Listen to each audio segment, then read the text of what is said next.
this is the part about Hollywood that nobody talks about, the toxicity, the dangers of it.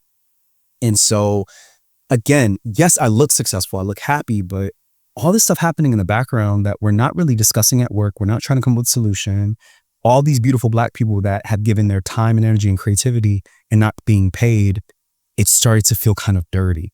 This started to not feel like success. And it's like, okay, what's the cost of being successful, right? And I'll never forget Christina Milian and Nick Cannon in that movie, Love Don't Cost a Thing, work to get in, work to stay in. You know, when, you know, he was like, yo, Paris, I just want to be popular. And she was like, bro, you don't know what being popular is. You got to work to get in, work to stay in, get a clue, right? And I think so many of us think that all the glitz and glamour is so beautiful and easy. And it's like, there's a game to be played with that. Is it sustainable? Like I always tell people, so I am a connoisseur, a student of the business of Beyonce, which is different than being a fan of her talent.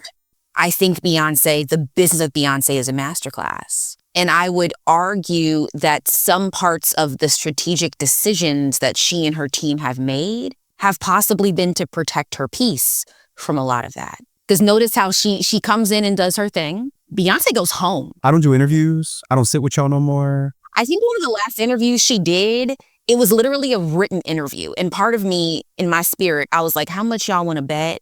Her team went to the journalist and said, can you send us the list of questions? And she was like in her house, in pajamas, writing her answers. And also, privilege. There's something to be said that she can have that type of in and out because of the stardom and the brand that she's built. But bringing it back to you, this whole idea of like me as a human versus me as a product or a commodity.